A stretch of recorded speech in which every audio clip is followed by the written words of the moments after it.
एक पति पत्नी के जोड़े को दो बच्चे हुए, दोनों ही बेटे। माँ बाप ने इन दोनों ही बच्चों को खूब प्यार से पाला पोसा, पढ़ाया लिखाया, बड़ा किया और इस काबिल बनाया कि यह अच्छी नौकरी कर सके, समाज में अच्छा जीवन व्यतीत कर सके। अपने बच्चों के लिए दिन रात कड़ी मेहनत करके एक बंगले जैसा 2 मंजिला घर बनाकर दिया, ताकि दोनों बेटे शादी के बाद भी एक साथ लेकिन अलग अलग कमरों में रह सके, ताकि आगे चलकर कभी बंटवारे का विचार ना आए और इनमें लड़ाई झगड़ा ना हो।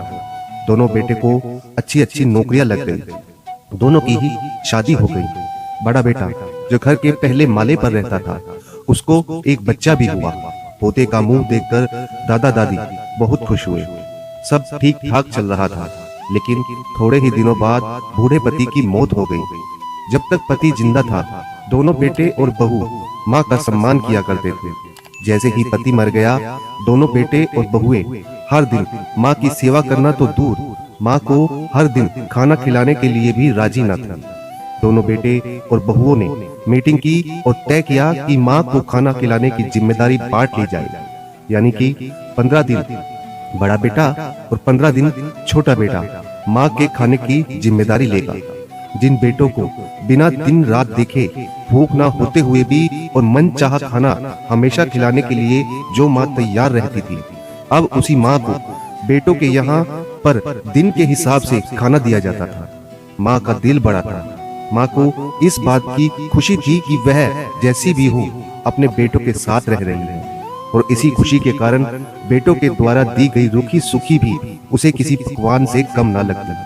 लेकिन दुर्भाग्य की बात तब हो जाती जब किसी महीने में 31 दिन आ जाते और उस दिन माँ को भूखा ही रहना पड़ता।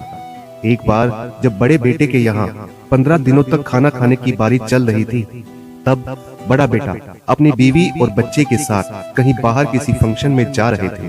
बड़े बेटे ने माँ से कहा, माँ जी आज खाना नहीं बनाया है, हम बाहर जा रहे हैं, वही खाएंगे, आप अपने लिए कुछ पका लेना और खा लेना। बूढ़ी माँ ने कहा, लेकिन बेटा मुझे तो गैस चलाना नहीं आता। बहू ने कहा, तो फिर ऐसा कीजिए कि पास वाले मंदिर में भंडारा लगता है, आप वहीं पर जाकर खा लीजिए, तो आपको गैस चलाने की जरूरत ही नहीं पड़ेगी। पास में ही खड़ा बेटा और पोता यह सब सुन रहे थे, लेकिन कोई कुछ न बोला। बूढ़ी माँ को भूखा ही छोड़ बेटा और बहू फंक्शन में निकल गई। माँ को थोड़ा दुख तो हुआ, लेकिन फिर अपने आप को यह सोचकर मना लिया, ठीक ही तो है, कभी कभी बहू को भी घर के काम से आराम मिलना चाहिए, और भगवान का भंडारा खाने का सौभाग्य किस्मत वालों को ही तो मिलता है। माँ खुशी खुशी मंदिर में जाकर भंडारा खा ली। कुछ दिन ऐसे ही बीत गए। एक दिन बड़े बेटे की छुट्टी थी। बेटा, बहू और उनका बच्चा अपने घर में साथ में समय बिता रहे थे। माँ बाप छोटे बच्चे को पूछ रहे थे कि वह बड़ा होकर क्या बनना चाहता है और क्या करना चाहता है। छोटे बच्चे ने बड़े ही सरल भाव से माँ बाप को उत्तर देते हुए कहा, वह बड़े होकर वकील बनना चाहता है। उसकी इच्छा इस घर से भी बड़ा एक घर लेने की है, लेकिन वह घर मंदिर के पास होना चाहिए। माँ बाप ने पूछा, घर के पास मंदिर क्यों होना चाहिए? तब बच्चा माँ बाप से कहता है, घर के पास मंदिर इसलिए होना चाहिए ताकि जब मैं बड़ा होकर किसी फंक्शन में बाहर जाऊं तो आप दोनों को ज्यादा तकलीफ ना हो। मंदिर नजदीक रहेगा तो आपको ज्यादा दूर जाकर भंडारा नहीं खाना पड़ेगा। मासूम बच्चे का ऐसा जवाब सुनकर दोनों ही के पैरों तले से जमीन खिसक गई। उन्हें अपनी गलतियों का एहसास अब जाकर हुआ था, जो उनके 5 साल के बेटे ने पहले ही कर लिया था।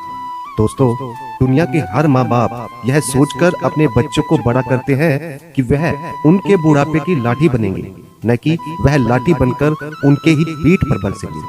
कर्म का चक्र निरंतर घूमता रहता है। दोस्तों, आज जो तुम दूसरों के साथ कर रहे हो, आगे चलकर तुम्हारे साथ वही होगा, यह तय है। इसलिए हमेशा याद रखो कि दूसरों के साथ वैसा ही बर्ताव करो जैसा तुम चाहते हो कि बाकी लोग तुम्हारे साथ करें। मैं जानता हूँ दोस्तों, यह माँ की भावुक करने वाली इस कहानी को सुनकर आप भी भावुक हो गए हैं, लेकिन इस कहानी को लिखने का उद्देश्य आपको भावुक करना नहीं है, बल्कि लोगों तक यह संदेश पहुंचाना है कि हमारे भारतवर्ष में जिन माँ बाप को भगवान का रूप कहा गया है, उनके साथ आजकल जैसा व्यवहार हो रहा है वह नहीं होना चाहिए। कहानी पूरी देखने के लिए धन्यवाद। इस कहानी को आप लोगों तक पहुंचाइए, जितना हो सके शेयर कीजिए, और ऐसा करने से अगर कुछ लोग भी अपने बूढ़े माँ बाप के साथ अच्छा व्यवहार करने लगते हैं तो हम अपने आप को सौभाग्यशाली समझेंगे। धन्यवाद।